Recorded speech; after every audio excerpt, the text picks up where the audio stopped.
Рад вас снова здравствовать. Сейчас вы узнаете, как я до этого докатился. Собрались, значит, как-то мужики в гараже, и давай мечтать о машинках, которые бы не ломались. Типа, такие вот маленькие, только большие. Ну и понеслась. Сварили мы, значит, со стапель под 3D-модельку пространственной рамы, затем саму раму, паучка, руку помощи, повестку и койловер наоборот. Загрузились кишками от второго гольфа с объемом 1,8 литра. Распечатали переходник на жигакарп. Вкинули ковш в рамное пространство. Мотор подвесился на шнурках. Подкинули немного подушек. Позже удвоим их количество. Бестолковый открытый див превратился в толковый при помощи электродуговой блокировки. Из 3 карбов так и не собрался один нормальный, поэтому я купил новый ненормальный.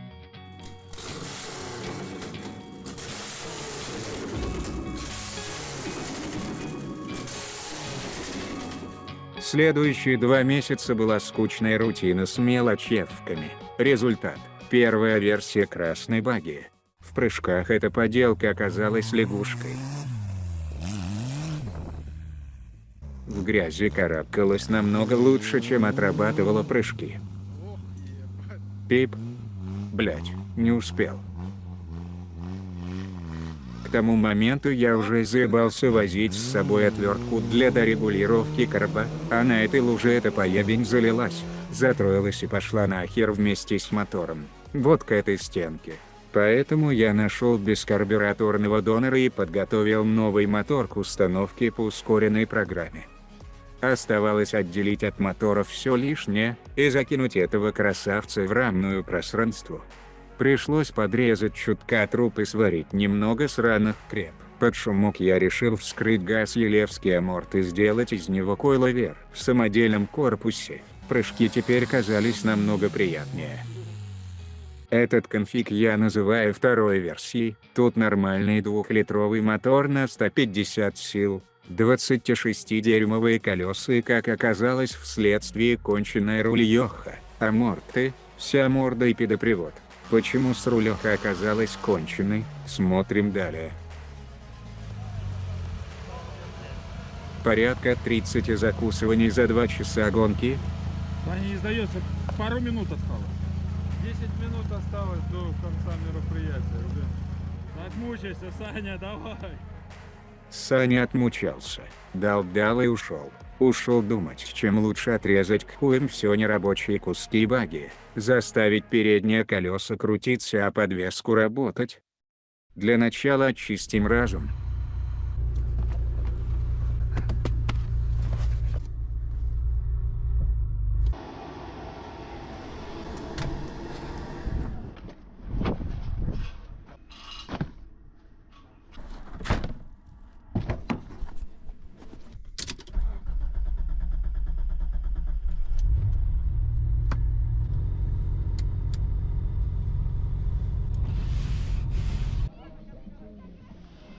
Ну, видать, может, этот работает.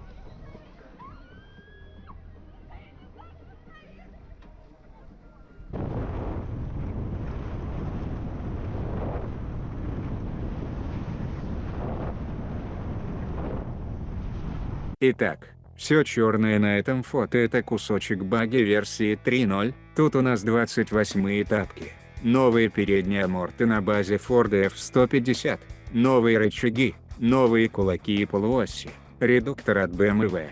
Сперва не совсем дружил с шайской рулевой поперечки, но сварка помогла.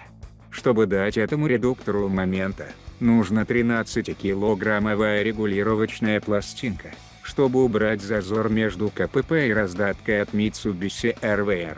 Вместо шестерни 5-й передачи на вторичном валу нужно сделать коннектор раздатки.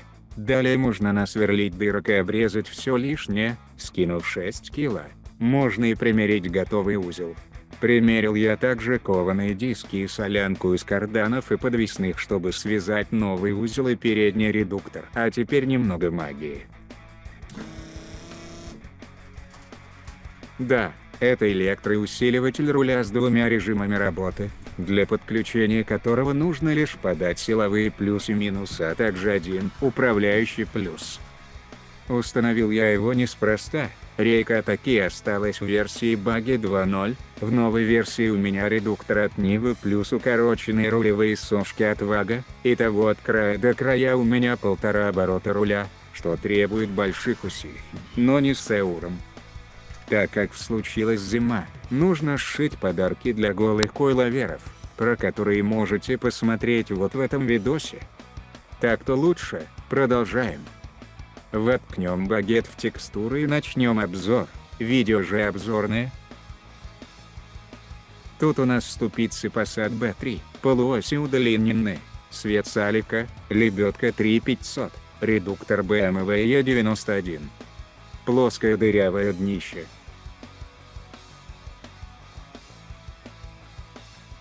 Бускировочный клык от УАЗика. Самодельные койловеры, внутри которых задняя морда от F-150 Форда, ограничивающий вылет подвески ремни. Что тут? Мозги лебедочные, ГТЦ от поджерика, паучок, еще кишки от лебедки, аккум, размыкатель массы. Натянутые тросы веткорезов. Спортивный руль Салика с Эуром под капотом. Допиленный педальный узел от Гольфа, чехол переднеприводящего кардана. Наружный кусок самого кардана. Раздатка, плита переходная, пара растяжек двигателя. Самодельная крепа под самодельные тросы КПП. Кастомные полуоси с двумя внешними шрузами и шлицевой частью от УАЗика. Нарост на пассатовский кулак для крепления клиренса добывающих рычагов. Радик от Ford Mondeo, вместе с диффузором и Карлсонами. Ковш с овитой четырехточиной ремни Таката с центральным замком от китайских бракоделов. Держит отлично. Не шелохнешься, но от грязи подглючивает. 2 комплекта тросов КПП Opel и пара алюминиевых палок с внутренней резьбой. Та еще чернуха, но пашет уже 2 года. Тут живет сосалка бенза от Мерса. А это 2 Webasto бака по 10 литров. Тут я вижу дырявую раму и еще один клык. Внутри кривых рычагов прячется по куску тракторной резьбы от наконечников для регулировки приобов, оригинальный Укропович с Китая, 2 штуки. Еще ремни на вылет. Правое колесо в лучах зимнего солнца.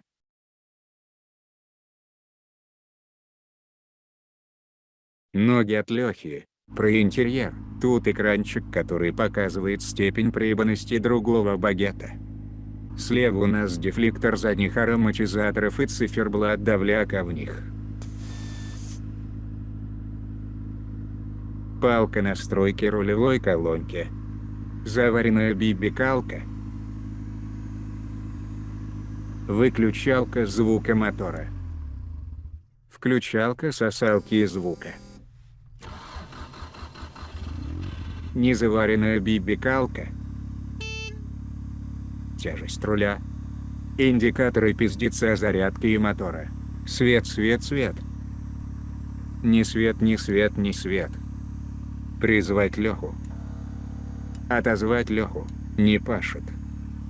16-клаповый уничтожитель бенза на 150 сил. Карлсоны от Mondeo на 2 разные температуры. Японское чистилище воздуха от Grand Vitara.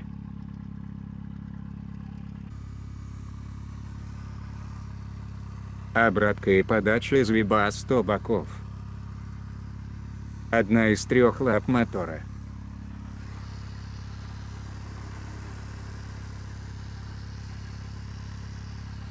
Четыре подушки на хвосте. Задняя лапа.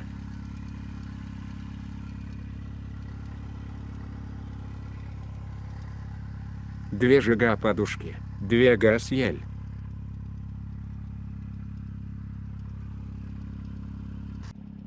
2 кучки релюх, двухтемпературный датчик тепла от Вито, мозговой коробок. Все это может ехать в 35-сантиметровом снегу, пока не начнет виснуть на плоском брюхе. В планах запилить мощные передние аморты и защиту от подарков из передних колес. Ну и напоследок запилю вам немного слоу-моу.